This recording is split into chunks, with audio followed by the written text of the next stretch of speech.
So I'm from Syracuse, New York, right? Born and raised in Syracuse. Grew up. I got 5 siblings, 2 brothers, 2 sisters. But growing up for me was a lot different. I grew up with my grandmother and only my one brother, my one sister. My other brother and sister, they grew up with their dad. Me, my brother and sister that live with my grandma, we all have different fathers. But the road to us living with them, living with my grandma, was the different road. So I actually, after moving in, after birth, I moved in with a family friend of like my grandma's and my mother's. Okay. Her name's Doris. That's my godmom. And I lived with her up until I was 2 years old. Go ahead. Yeah, so I lived with her till I was 2 years old. And then once I was 2 years old, I moved in with my grandma. But throughout that time, there was just like a lot of things going on, a lot of drugs involved, a lot of just like who was using drugs? My grandma, my mom. So that's why I ended up with the family friend thing. So you were born, you moved in with your grandmother, and then you moved in with a friend, family friend. Yeah. Because there were drug use in the household. What was that like? So honestly, growing up, overall, I grew up in Syracuse, like I said before, but me, my brother, my sister, and my grandma, we all lived together majority of our life. We moved 18 times. We lived in 2 family homes. We lived in 1 family bedroom, 2 family bedroom. Bro, we lived at the Salvation Army at one point.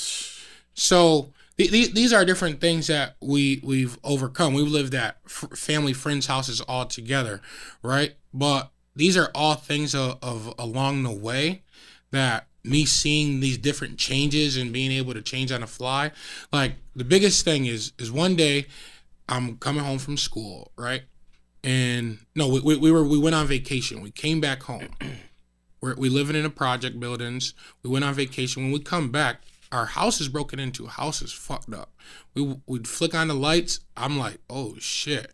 Our grandma sees it. Closed the door. Said, all right, we'll be back. Went to our aunt's house. We never went back to that house. Next day we're living with our aunt. Right? She also have kids of her own.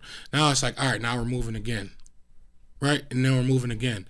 But I feel like moving so many times and not really having much, and like I'll say my first pair of old schools, Air Forces, was in 5th grade, right? That was the first time I really got a new pair of sneakers that wasn't hand-me-downs or not from the thrift shop. And I felt like the man. I'm like, I'm about to throw on this new fit that got this fresh new shirt from the thrift store, throw a new pair of shorts and the sneakers, right? And I get to school, niggas like, oh, you dirty, those too small. Who the fuck got gray Forces, right? So growing up the way I did, people always gonna talk shit. So I'm like, I gotta learn how to talk shit if I'm gonna hold my own. Yeah. So we was ribbing. That's what we call them in Syracuse. We ribbing. Niggas is ribbing now. So you get used to being called fat, stink, dirty all your life. That's why I love talking shit nowadays, right? So growing up like that. So a lot of people, you may think of it like, damn, you moved 18 times. You've lived in 1 bedrooms. You've lived with roaches, rats. Like you go to Syracuse right now, half the houses I lived in have been knocked down because they were that disgusting. One house we had to move out because in 1 week we found 42 rats. 42 rats. 42. Nigga, that's throughout the whole stuff. Building? In your crib? In the crib.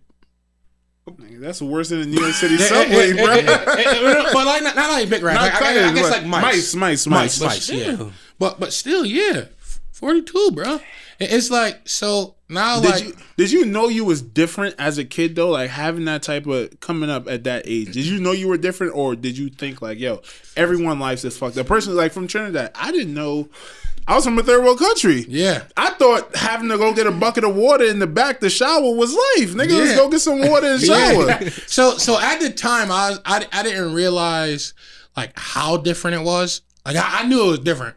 Like, bro, this is kind of dirty, but this is real life. Bro, the best Lucky Charms you could get is Cheerios and coffee creamer. Wait, hold on. That's not dirty, but that was our breakfast sometimes. Cheerios with coffee creamer would mix with it a little water. Lucky Charms, boy. Lucky Charms. It's the best out there. Ever told on a nigga? No. Ever squeezed a trigger? Yeah. Ever set a nigga up? No. Ever Ever helped a brother out when he was down on his luck?